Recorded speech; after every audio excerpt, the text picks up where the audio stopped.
Hello traders, আশা করছি সবাই ভালো আছেন, সুস্থ আছেন।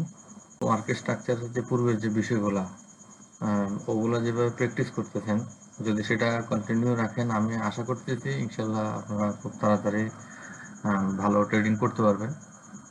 তো আজকের যে বিষয়টা আমরা আলোচনা করব সেটা হচ্ছে অর্ডার স্ট্রাকচার। মার্কেটের স্ট্রাকচার বের করার জন্য অন্যতম গুরুত্বপূর্ণ একটা বিষয়। চলুন আমরা শুরু করি। একটি ইম্পালসিভ অথবা একটি কারেক্টিভ যে মুভ হয়, ওটার হাই এবং লো এর সম্পূর্ণ প্রাইস এরিয়াকে মূলত অর্ডার স্ট্রাকচার বলে। যেমন আমরা একটা এক্সাম্পল দেখি, যেমন এখানে যদি একটা ইম্পালসিভ মুভ হয় এবং এই ইম্পালসিভের হাই এবং লো থেকে যে সম্পূর্ণ এরিয়া, ওটাই হচ্ছে আমাদের একটা order structure, impulsive order structure. আবার একটা কারেক্টিভের হাই থেকে লো পর্যন্ত যদি পুরো এরিয়াটাকে মার্ক করা হয়, এটা হচ্ছে আমাদের একটা কারেক্টিভ অর্ডার স্ট্রাকচার। ঠিক তেমনি আবার পরবর্তী যে ইম্পালস হবে বা যে কারেক্টিভ হবে, যেটাই হোক, সেটা সম্পূর্ণ এরিয়াটাই হচ্ছে আমাদের একটা অর্ডার স্ট্রাকচার। অর্থাৎ ইম্পালসিভ হোক বা কারেক্টিভ হোক, যে আমাদের যে অর্ডার ফ্লোগুলো হয়, ওই ফ্লোগুলার হাই থেকে লো পর্যন্ত যে এরিয়া, এই সম্পূর্ণ এরিয়াটাই হচ্ছে আমাদের একটা পরিপূর্ণ অর্ডার স্ট্রাকচার। কেন অর্ডার স্ট্রাকচারটা গুরুত্বপূর্ণ? ঠিক আছে, অর্ডার স্ট্রাকচারটা প্রথম অনেকটা গুরুত্বপূর্ণ এই জন্য যে আমরা অর্ডার স্ট্রাকচার দিয়ে বুঝতে পারি যে মার্কেটে এই মুহূর্তে কাদের কন্ট্রোলে আছে, বায়ারদের কন্ট্রোলে নাকি বিয়ারিদের কন্ট্রোলে। যদি আমরা দেখি যে মার্কেটের বুলিশ স্ট্রাকচারগুলো বা ইম্পালসিভ স্ট্রাকচারগুলো যদি বুলিশ হতে থাকে, বা বড় বড় স্ট্রাকচারটা যদি বুলিশের দিকে যেতে থাকে এবং ছোট স্ট্রাকচারগুলো যদি বিয়ারের দিকে যেতে থাকে, তার মানে হচ্ছে যে মার্কেট এখন বুলিশ মোডে আছে। ঠিক বিপরীতভাবে মার্কেট যদি বড় স্ট্রাকচারগুলো পিয়ার্সের দিকে হতে থাকে এবং ছোট স্ট্রাকচারগুলো যদি বুলিশের দিকে হতে থাকে, সেক্ষেত্রে আমরা ধরে নেব যে মার্কেট এখন বিয়ারিশ মোডে আছে, ডাউন মোডে, অথবা আমরা যেটা বলতে পারি যে বিয়ারদের কন্ট্রোলে আছে মার্কেট। ঠিক আছে, তাহলে আমরা শুধুমাত্র স্ট্রাকচারগুলোর ফরমেশন দেখেই আমরা বুঝে যেতে পারবো যে মার্কেট এখন কাদের কন্ট্রোলে আছে। আমরা জিনিসটা যদিও ট্রেন্ড দিয়ে বুঝতে পারি, কিন্তু ট্রেন্ড একটা লং টাইমের বিষয়, বায়াস একটা দীর্ঘমেয়াদী আরো অনেক লম্বা সময়ের বিষয়। কিন্তু মার্কেটে ছোট ছোট মুভমেন্ট যে হয়, যেখানে বায়ারদের এবং সেলারদের কন্ট্রোল হয়, কন্ট্রোল পরিবর্তন হয়, তাহলে এই বিষয়গুলো আমরা একদম মানে ইন দ্য মিন টাইম মার্কেটে আমরা ধরতে পারবো শুধুমাত্র অর্ডারের স্ট্রাকচার গুলা ফরমেশন যদি আমরা প্রপারলি খেয়াল করি এবং প্রপারলি জিনিসটাকে আমরা আয়ত্ত করতে পারি। ঠিক আছে, আহ পরে যে বিষয়টা সেটা হচ্ছে যে আমরা অর্ডার স্ট্রাকচারের দ্বারা একটা যে ট্রেন্ড বা একটা যে মার্কেটের কন্ট্রোল, যাদের হাতে কন্ট্রোল আছে, তাদের সেই কন্ট্রোলটা কতটা শক্তিশালী বা কতটা দুর্বল সেটা আমরা বুঝতে পারি।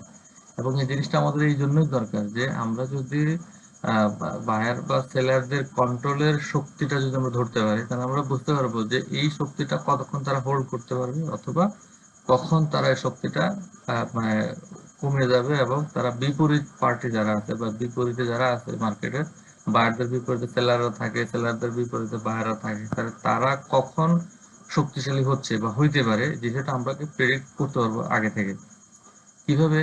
যখন আমরা দেখবো যে মার্কেটে যদি বুলিশ মোডে থাকে, তাহলে আমাদের বড় স্ট্রাকচার গুলো অনেক বড় বড় হবে এবং সেই তুলনায় কারেক্টিভ বা ছোট স্ট্রাকচার গুলো অনেক ছোট ছোট হবে, মানে কম্পারেটিভ গ্যাপটা হবে বেশি। ইম্পালসিভের তুলনায় কারেক্টিভ গুলো ছোট ছোট হবে এবং কারেক্টিভের তুলনায় ইম্পালসিভ গুলো অনেক বড় বড় হবে। যদি এই বিষয়টাই হয়, তাহলে আমরা বুঝতে পারবো যে ট্রেন্ডটা খুব শক্তিশালী। আর বিপরীতভাবে যদি ইম্পালসিভ এবং কারেক্টিভের যে ডিফারেন্স বা গ্যাপটা সেটা যদি কম থাকে, তাহলে আমরা বুঝতে পারবো যে এখন বায়ার বা সেলার যেই কন্ট্রোলে থাকুক না কেন, তাদের শক্তিটা ধীরে ধীরে কমে আসতেছে এবং তারপর ধীরে ধীরে দুর্বল হচ্ছে। আর স্বাভাবিকভাবে যে কোনো এক পক্ষ যদি দুর্বল হয়েছে, তাহলে প্রতিপক্ষ খুব তাড়াতাড়ি বা শর্ট টাইমের ভিতরেই মার্কেটটা কন্ট্রোল নিয়ে নিতে পারে। তো যখন আমরা দেখবো যে মার্কেটে পুলিশ মোডে যারা আছে বা বুলিশ কন্ট্রোলে যারা আছে, তারা যদি দুর্বল হয়, তাহলে আমরা খুব তাড়াতাড়ি অনুমান করতে পারি যে মার্কেট খুব রিসেন্টলি হয়তো বিয়ারদের কন্ট্রোলে চলে যাবে। আর বিয়ারিশ মোডে মার্কেট যদি দুর্বল হয়, হ্যাঁ, তারা শক্তিটা হারায় ফেলে, আমরা অনুমান করে নিতে পারি যে খুব রিসেন্ট সময়ে মার্কেট বিয়ারিশদের হাত থেকে মার্কেটটা বুলিশদের হাতে চলে যাবে, বুলিশদের কন্ট্রোলে চলে যাবে। আমরা পরের যে বিষয়টা সেটা হচ্ছে যে ভোলাটিলিটি বুঝতে। আমরা এর আগে পর্বে আমরা ভোলাটিলিটি নিয়ে জানছি এবং ভোলাটিলিটি নিয়ে প্র্যাকটিস করতেছি। তো ভোলাটিলিটির বিষয়টা খুব গুরুত্বপূর্ণ। আপনারা যারা প্র্যাকটিস করছেন অবশ্যই আমরা একবার ডিসকার্ডে আলোচনা করছি যে ভোলাটিলিটি কেন গুরুত্বপূর্ণ। কারণ ভোলাটিলিটি দিয়ে আমরা প্রিপারেশন নিতে পারি যে মার্কেট বুলিশদের হাত থেকে বিয়ারিশদের কন্ট্রোলে যাচ্ছে, বিয়ারিশদের হাত থেকে বুলিশদের কন্ট্রোলে যাচ্ছে। এটা আমরা পূর্ব থেকে অনুমান করতে পারি এবং আমরা প্রিপারেশন নিতে পারি যে হ্যাঁ, মার্কেট যেহেতু কন্ট্রোলিং চেঞ্জ হচ্ছে, আমাদের এন্ট্রি পজিশন গুলো আমরা চেঞ্জ করব বা এন্ট্রি নিয়ে আমরা ভিন্নভাবে চিন্তা করবো। ঠিক আছে? তো ভোলাটিলিটির বিষয়টাও অনেকটা মার্কেটের যে বায়ার এবং সেলারদের যে কন্ট্রোল বা তাদের যে শক্তিটা, ওই শক্তিটার উপরে ভিত্তি করে ভোলাটিলিটিটা আছে কাজ করে। তো সেম জিনিস যে মার্কেটে স্ট্রাকচার ভিতরে যে গ্যাপটা থাকবে, হ্যাঁ, যদি বুলিশ একটা ট্রেন্ড থাকে ওইখানে বুলিশ বা ইম্পালসিভ গুলার চাইতে যদি কারেক্টিভটা ছোট থাকে, তাহলে আমরা বুঝতে পারবো যে মার্কেট এখন নন ভোলাটাইল মোডে আছে। হ্যাঁ, অর্থাৎ যারা কন্ট্রোলে আছে মার্কেটে তারা খুব শক্তিশালী ভাবে অবস্থান করতেছে। আর যদি গ্যাপটা বা ডিফারেন্সটা কম থাকে, ইম্পালসিভ এবং কারেক্টিভ প্রায় কাছাকাছি হচ্ছে অথবা সমান সমান হচ্ছে, তার মানে কি যে যাদের হাতে মার্কেট কন্ট্রোল ছিল তারা এখন কন্ট্রোল হারায় ফেলতেছে এবং মার্কেটটা খুব তাড়াতাড়ি অপোজিট পার্টির কাছে বা অপোজিট মার্কেট পার্টিসিপেন্টদের কাছে কন্ট্রোল নিতে চলে যাবে। এখানে একটা বিষয় ভোলাটিলিটির ক্ষেত্রে সেটা হচ্ছে যে মার্কেটে যদি হঠাৎ করে অনেক বড় গ্যাপ হয়ে যায়, আমরা সাধারণত যেটা খেয়াল করি ভোলাটিলিটি বা আমরা আগের পর্বে যেটা আলোচনা করছি সেটা হচ্ছে যে মার্কেট যখন তাদের ইম্পালসিভ এবং কারেক্টিভের গ্যাপটা কমে যাবে বা সমান সমান হয়ে যাবে, সেক্ষেত্রে আমরা ভোলাটিলিটি বলতেছি। কিন্তু ভোলাটিলিটির এখানে আরেকটা ফরমেশন রূপ হচ্ছে, সেটা হচ্ছে যে মার্কেট যদি হঠাৎ করে অনেক বড় একটা গ্যাপ হয়ে যায়, যেমন ইম্পালসিভ কারেক্টিভ একটা সিম্পলি মেনটেন করে চলতেছে, হঠাৎ করে যদি দেখি যে আমরা বড় একটা ইম্পালসিভ হয়ে গেছে, তো যখন হঠাৎ করে বড় একটা ইম্পালসিভ হয়ে যাবে যেটার সাথে আগের ইম্পালসিভ গুলোর কোনো মিল নেই, সেটাও কিন্তু এক ধরনের ভোলাটিলিটি প্রকাশ করে। যে মার্কেট হঠাৎ করে, মানে মোট কথা হচ্ছে কি যে মার্কেট যদি তার ছন্দের পতন ঘটে, ছোট থেকে হঠাৎ করে বড় হয়ে গেছে বা বড় থেকে একদম ছোট হওয়া শুরু করছে, তার মানে কি হচ্ছে যে এখানে মার্কেটের তার ছন্দ পতন হচ্ছে, ইম্পালসিভ এবং কারেক্টিভ বা অর্ডার ফ্লো ছন্দ পতন হচ্ছে। আর যখনই ছন্দ পতন হয় তখনই ভোলাটিলিটি তৈরি হয়, আর ভোলাটিলিটি তৈরি হয় তখনই যখন মার্কেটে যারা কন্ট্রোলে থাকে তাদের কন্ট্রোল হারায় ফেলে। তো এই বিষয়টা গুরুত্বপূর্ণ। আমরা জাস্ট শুধু যদি মার্কেটের অর্ডার ফ্লো এর এই স্ট্রাকচার গুলোকে যদি আমরা নতুন করে অ্যানালাইসিস করি, তাহলে আমরা এখানে সিম্পলি আমরা ভোলাটিলিটিটাকেও অনুমান করতে পারবো। এরপরে যে বিষয়টা গুরুত্বপূর্ণ যেটা আমরা মার্কেট স্ট্রাকচার দিয়ে বের করি সেটা হচ্ছে যে মার্কেটের যে অর্ডার বা ভলিউমের প্রেসার গুলো বুঝতে। আমরা যদি দেখি যে মার্কেটে ইম্পালসিভ গুলো বড় বড় হচ্ছে এবং সেই তুলনায় কারেক্টিভ গুলো ছোট হচ্ছে, তার মানে কি যে মার্কেটে যারা বায়ার বুলিশে আছে বা যারা বুলিশ ট্রেন্ডে বা মোড়ে আছে, তারা মার্কেটে বেশি বেশি ভলিউম দিচ্ছে এবং বেশি বেশি ভলিউম দেওয়ার কারণেই মূলত মার্কেটটা আপ মোডে যাচ্ছে। ঠিক আছে? আবার কারেক্টিভ গুলো যদি ছোট হয়, আমরা জানি যে কারেক্টিভ মোডে যারা লিকুইড প্রোভাইডার তারা লিকুইড দেওয়ার পরে কিছু লিকুইড বা কিছু ভলিউম তারা মার্কেট থেকে নিয়ে নেয়, যাতে মার্কেটটাকে একটা সিম্পনি বা ছন্দে রাখতে পারে। তো যখন এই জিনিসটা হবে তখন আমরা বুঝতে পারবো যে মার্কেট হাই ভলিউমে আছে। ঠিক অপোজিট ভাবে যদি দেখি যে আমরা মার্কেটে লিকুইডিটি প্রোভাইডাররা যে পরিমাণ ভলিউম দিচ্ছে আবার সেই পরিমাণ ভলিউম মার্কেট থেকে উঠাই নিচ্ছে, তার মানে হচ্ছে কি লিকুইডিটি প্রোভাইডাররা রিটেল ট্রেডারদেরকে একটা ভুল ডিরেকশন দেখাইতেছে যে মার্কেট আসলে বুলিশ বা বিয়ারিশ মোডে আছে। হ্যাঁ, যদি সেম জিনিসটা হয়, যেমন আমরা এখানে একটা গ্রাফিক দেখি, হ্যাঁ, আমরা এখানে দেখতেছি যে মার্কেট একটা বড় একটা ইম্পালসিভ মুভ দিছে, না মানে বড় একটা স্ট্রাকচার তৈরি হয়েছে, অনেকগুলো অর্ডার দিছে। দেন মার্কেট কি করলো, আবার এই অর্ডার থেকে কিছু অর্ডার নিজেরা নিয়ে ফেললো। হ্যাঁ, তার মানে পরে কি হচ্ছে, যদি বুলিশ মোডটাকে মার্কেট কন্ট্রোল করতে হয় বা যারা বায়ার আছে তারা যদি মার্কেটের কন্ট্রোল নিতে হয়, তার মানে এই কোয়ালিটিভটা এই পরিমাণ হতে হবে। এখান থেকে এই স্ট্রাকচারটা এখান থেকে যে পরিমাণ গেছে বা যে পরিমাণ আপ হয়েছে, এখান থেকে স্ট্রাকচারটা অন্তত এটা সমপরিমাণ, বেশি না হলে অন্তত সমপরিমাণ কি হতে হবে, আপ হইতে হবে। ঠিক আছে? যদি সমপরিমাণ আপ না হয় কি হলো, এখানে দেখলাম যে আমরা মার্কেটটা এখানে কারেক্টিভ দেওয়ার পরে আপ না হয়ে মার্কেট এখান থেকে আবার কি হয়ে গেছে, ডাউন হয়ে গেছে। তার মানে কি যে এখানে যারা বুলিশ ছিল তারা আর ভলিউম দেয়নি, তারা রিটেল ট্রেডারদেরকে এইখানে ভলিউমের একটা প্রলোভন দেখায়, তারা বলে রিটেল ট্রেডাররা ভাবতেছে যে মার্কেট এখানে অনেক দূর চলে যাবে বা যেহেতু আগের ভলিউম গুলো আছে, কিন্তু অ্যাকচুয়ালি তারা ভলিউমটা না দিয়ে কি করছে, তাদের পূর্বের যে অল্প অল্প ভলিউম ছিল সেই ভলিউম গুলো তারা কালেক্ট করে ফেলতেছে। তার মানে কি যে এখন যারা বুলিশ মোডে ছিল তারা বুলিশটাকে মানে বুলিশটা কন্টিনিউ না করে তারা মার্কেটটা বিয়ারিশদের হাতে ছেড়ে দিচ্ছে, অথবা বেরিশ মার্কেটে এখন কন্ট্রোল নিয়ে এনেছে।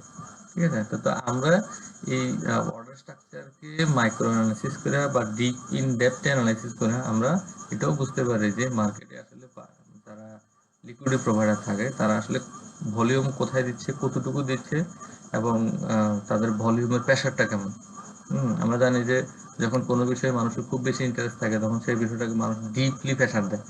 হ্যাঁ, তো ভলিউমের বিষয়টা অনেকটা এরকম। বায়াররা যদি ভাবে যে হ্যাঁ মার্কেটটা আরো উপর নিয়ে যাওয়া দরকার, বা লিকুইডিটি প্রোভাইডাররা ভাবে, তখন সেক্ষেত্রে তারা বেশি বেশি ভলিউম দেয় বুলিশ মোডে।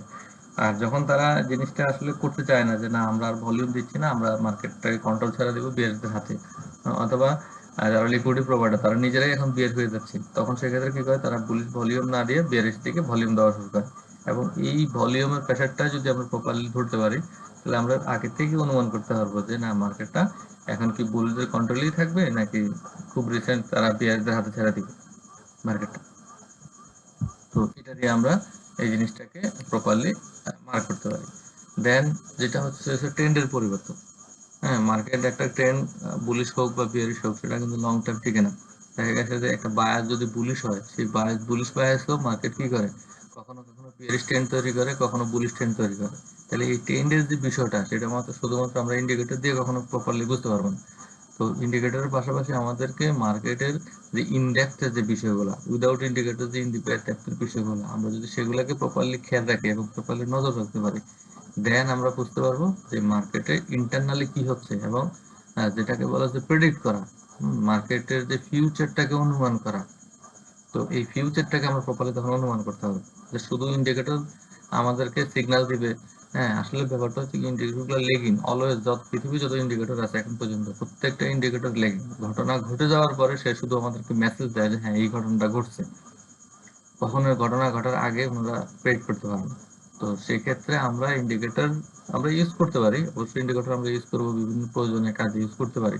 কিন্তু ব্যাপারটা হচ্ছে কি, যে মার্কেটের বেসিক যে ফর্ম গুলা বা মার্কেটের যে ইন্টারনাল যে ফর্ম গুলা, আমরা ওগুলাই নিয়ে কাজ করব, যাতে আমরা মার্কেটকে প্রেডিক্ট করতে পারি। হ্যাঁ, তো ওইগুলো প্রেডিক্ট যদি আমরা প্রপারলি করতে পারি, দেন ইন্ডিকেটর আমাদের সহায়ক হবে। আর যদি মার্কেটের ইনডেপথের বিষয়গুলো যদি আমরা বুঝতে না পারি, ইন্ডিকেটর আমাদের এনিমি হয়ে যাবে, আমাদের অপোজিশনে চলে যাবে, এবং সে আমাদের ক্ষতির বা লসের কারণ হবে। তো যে বিষয়টা সেটা হচ্ছে যে অর্ডার স্ট্রাকচারের মাধ্যমে আমরা আরেকটা যে গুরুত্বপূর্ণ বিষয় আমরা অনুমান করতে পারবো, প্রেডিক্ট করতে পারবো, সেটা হচ্ছে ট্রেন্ডের পরিবর্তন। তো ভোলাটাইল পিরিয়ডে আমরা জানি যে মার্কেটের ট্রেন্ডের একটা পরিবর্তনের সংকেত থাকে। তো এই সেম জিনিসটা এখানে হয়, যে মার্কেট ইম্পালসিভ মোডে আছে, কারেক্টিভ মোডে আছে, মার্কেট একটা সিম্পনি মোডে আছে। যদি বুলিশ মোডে হয়, আমরা এখানে গ্রাফিংটা একটু আঁকাআঁকি করি, যে মার্কেট যদি একটা বুলিশ মোডে হয় এবং সেখানে বড় বড় ইম্পালসগুলো হচ্ছে, ইম্পালসগুলো বড় বড় হচ্ছে, কারেক্টিভগুলো ছোট ছোট হচ্ছে, ইম্পালসিভের তুলনায় কারেক্টিভ ছোট হচ্ছে। তো আমরা যখনই এই জিনিসটা দেখতে পারবো যে আমাদের কারেক্টিভ ইম্পালসিভের তুলনায় কারেক্টিভ হচ্ছে ঘন ঘন, একটা দুইটা কারেক্টিভ হলো, দেন আরো তিনটা যেটা হতে পারে। তো যখন এই জিনিসটা হচ্ছে, আমরা তখন বুঝতে পারবো যে মার্কেট এখন যদি বুলিশ মোডে থাকে, তাহলে বুলিশরা কন্ট্রোল হারাই ফেলতেছে, মার্কেট খুব রিসেন্টলি বিয়ারদের কন্ট্রোল চলে আসবে। আর যদি এই জিনিসটা বিয়ারিশ হয়, তাহলে সেক্ষেত্রে আমরা বুঝতে পারবো যে বিয়ারিশ যারা আছে তাদের কন্ট্রোলটা হারাই ফেলতেছে, বুলিশরা খুব তাড়াতাড়ি চলে আসবে। তাহলে আমরা কন্ট্রোলিং এবং সম্ভাবনাটা দেখতেছি, তাহলে আমরা কখন বুঝবো আমাদের ট্রেন্ডটা পরিবর্তন হচ্ছে? এই জিনিসটা বোঝার জন্য আমরা তখনই বুঝতে পারবো যখন দেখবো যে মার্কেট কন্টিনিউ একটা কারেক্টিভ মোডে আছে, কারেক্টিভের পরে কারেক্টিভ হচ্ছে, সেটা বুলিশ হতে পারে, বিয়ারিশ হতে পারে। আমরা ধরে নিই যে এখানে মার্কেট একটা বুলিশ ফর্মে ছিল, বুলিশ ফর্ম থেকে মার্কেট হঠাৎ করে সে কারেক্টিভ মোডে চলে গেল, এবং কারেক্টিভের পরে কারেক্টিভ হচ্ছে, দুইটা তিনটা চারটা পাঁচটা কারেক্টিভ ফর্ম হচ্ছে। যখনই দেখবো যে এই কারেক্টিভ ফর্ম থেকে মার্কেট বের হয়ে যে কোনো একদিকে একটা ইম্পালসিভ মুভ দিছে, বা যে কোনো একদিকে মার্কেট কি হয়েছে, একটা ইম্পালসিভ ফর্মে চলে আসছে, যেটা আগের কারেক্টিভ ফর্ম থেকে অনেক বেশি ডিফারেন্স। ঠিক আছে, এখানে কারেক্টিভের একটা হাই হলো, এখানে কারেক্টিভের লো। তাহলে এই হাই এবং লো থেকে যখনই একটা ইম্পালসিভ মুভ হবে, সেটা বিয়ারিশ হোক অথবা বুলিশ হোক, যেদিকে ইম্পালসিভটা হচ্ছে, আমরা তখন ধরে নিতে পারবো যে হ্যাঁ মার্কেট হয়তো হয়তো খুব রিসেন্ট, মানে মোর দ্যান পসিবিলিটি, সেটা হচ্ছে যে যে মার্কেট এখন হয়তো তার ট্রেন্ডটা বা কন্ট্রোল ট্রেন্ডটা চেঞ্জ করে ফেলছে, এবং এই চেঞ্জটা হওয়ার পরে আমরা মোটামুটি শিওর হয়ে যেতে পারবো যে আমাদের চেঞ্জটা হয়ে গেছে। কখন? যখন এই চেঞ্জটা আমাদের কনফার্ম করে ফেলবে, কমপ্লিট করে ফেলবে। আর আমরা জানি যে একটা ফরমেশন কখন কমপ্লিট হয়, যখন একটা বুলিশ মোড মার্কেট থাকে। মার্কেট যখন একটা বুলিশ ফর্মে থাকে, আমরা জানি যে মার্কেট এখানে আমাদের কি হতে হয়, শিফটিং হতে হয়। যখনই আমাদের একটা প্রিভিয়াস, যদি এখানে একটা বুলিশ মোড হয়, এখানে বুলিশ ক্যান্ডেল থাকবে, দেন বুলিশ ক্যান্ডেলের লোটাকে এটা প্রপারলি বিয়ারিশ ক্যান্ডেল এসে বডি ক্লোজ দিবে। যখন এই জিনিসটা হবে তখন আমরা বুঝতে পারবো শিফটিং হয়েছে। তো যখনই শিফটিং হয় তখন মূলত আমাদের যে আগের যে স্ট্রাকচারটা, ওই স্ট্রাকচারটা কমপ্লিট হবে। শিফটিং এর আগ পর্যন্ত স্ট্রাকচার কখনো কমপ্লিট হয় না। তো যখন শিফটিং হয়ে গেছে আমাদের স্ট্রাকচারটা কমপ্লিট হয়ে গেছে, এবং স্ট্রাকচার যখন কমপ্লিট হয়ে যাবে তখন আমরা বুঝতে পারবো যে হ্যাঁ, এই স্ট্রাকচারটা বুলিশ হয়েছে অথবা বিয়ারিশ হয়েছে। ঠিক এই জায়গাতে যখন আমাদের একটা স্ট্রাকচার কমপ্লিট হয়ে যাবে, একটা ইম্পালসিভের পর যখন একটা কারেক্টিভের জন্য নতুন করে স্ট্রাকচার শিফটিং হবে, তখন আমাদের এই স্ট্রাকচারটা কমপ্লিট হয়ে গেছে। এবং আমরা যখন দেখবো যে এই কমপ্লিট স্ট্রাকচারটা আগের কারেক্টিভ থেকে অনেকটা বের হয়ে আছে, তার মানে হচ্ছে কি যে এখানে মার্কেট প্রিভিয়াসলি বুলিশ ছিল, বুলিশদের কন্ট্রোলটা দুর্বল হয়েছে, দেন বিয়ারিশে এখন মার্কেট কন্ট্রোল নিচ্ছে। তো যখনই বিয়ারিশে কন্ট্রোল নিচ্ছে তার মানে কি যে মার্কেট এখানে আবার একটা বুলিশ ফর্ম হবে, কারেক্টিভ ফর্ম, দেন আবার বিয়ারিশ দিয়ে একটা ইম্পালসিভ মুভ হবে। তো আমরা যদি সিম্পলি এই বিষয়গুলো একটু দেখি, সিম্পলি এই বিষয়গুলো যদি আমরা মার্ক করতে পারি, অর্ডার ফ্লো দিয়েই আমরা মার্কেটের অনেকগুলো ইম্পর্টেন্ট জিনিসগুলো বুঝে ফেলতে পারবো। ইন্ডিকেটর অবশ্যই আমাদেরকে হেল্প করবে, বাট ইন্ডিকেটর কখনোই আমাদেরকে কিছু প্রেডিক্ট করতে পারবে না। এবং ফিউচারকে একদম নিখুঁতভাবে যে প্রেডিক্ট করা, বা না, যেটাকে বলা হয় যে মোর দ্যান পসিবিলিটি, যে বিষয়টা, ওই জিনিসটা বের করার জন্য অবশ্যই মার্কেটের ইনডেপথের বিষয়গুলো আমাদেরকে বুঝতে হবে, জানতে হবে, প্রচুর প্র্যাকটিস করতে হবে। প্র্যাকটিস আসলে খুবই গুরুত্বপূর্ণ। সাকসেসফুল ট্রেডার তিনি, যিনি মার্কেটে যা জানেন তা প্র্যাকটিস করেন। আর যারা অনেক বেশি জানেন, বা আমরা যদি শুধু জানার উপরে বিশেষ করে যদি মার্কেটে কাজ করতে চাই, কখনো আমরা এখানে সাকসেসফুল হতে পারবো না লং টার্ম। তো সাকসেস হওয়ার জন্য অবশ্যই আমাদেরকে প্র্যাকটিস করতে হবে। আপনারা যেভাবে প্র্যাকটিস করতেছেন, আমি আশা করতেছি আপনারা সেই ধারাবাহিকতা বজায় রাখবেন। এবং যদি সেটাই হয়, আমরা খুব আশা করতেছি খুব তাড়াতাড়ি আমরা হয়তো 2-3 মাসের মধ্যে ট্রেডিং এ যেতে পারবো, এবং প্রফিটও ইনশাল্লাহ করতে পারবো। তো প্র্যাকটিস করা লাগবে। যিনি যত বেশি প্র্যাকটিস করবেন, ওনার স্কিল অনেক বাড়বে, ততটাই ভালো হবে, এবং আমরা ততটাই ভালো করতে পারবো। এবং এটার প্রমাণ আপনারা পাচ্ছেন।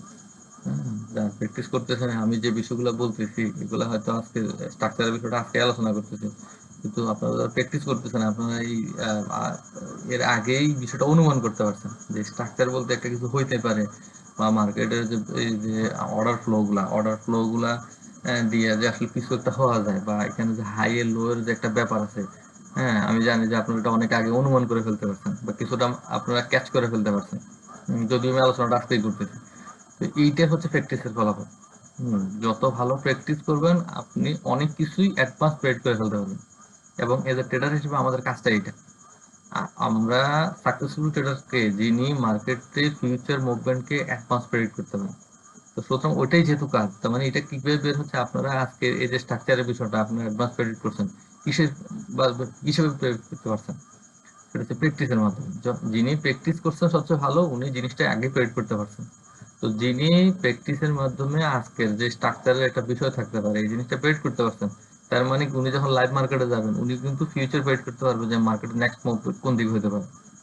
তো এই জিনিসটা শুধুমাত্র নলেজ দিয়ে হয় না, ফিউচার প্রেডিক্ট শুধুমাত্র নলেজ দিয়ে হয় না, এখানে প্রচুর প্র্যাকটিস করতে হয়, স্কিল ডেভেলপমেন্ট করতে হয়। আর আপনি যখন প্রচুর প্র্যাকটিস করবেন, আপনার মন, আপনার সাইকোলজি আপনাকে অ্যাডভান্স বলে দিবে যে এই জিনিসটা করা উচিত, এখানে বাই করা উচিত, সেল করা উচিত। তো সুতরাং ওই ফিউচার মাইন্ড বা প্রেডিক্টেবল মাইন্ড ডেভেলপমেন্ট করার জন্য অবশ্যই স্কিলের কোনো বিকল্প নেই। আর সেই স্কিলটা আসবে অনলি প্র্যাকটিস থেকে, প্র্যাকটিসের কোনো বিকল্প নেই। তো সুতরাং আপনারা সেটা করতেছেন, আপনাদের সবাইকে অনেক সাধুবাদ। আমি আশা করতেছি খুব দ্রুত ইনশাল্লাহ আমরা ট্রেডিং এ যেতে পারবো। তো সবাইকে ধন্যবাদ। আজকের পর্বটা আমরা এখানেই শেষ করতেছি। সবাই ভালো থাকবেন, সুস্থ থাকবেন। সবার জন্য শুভকামনা।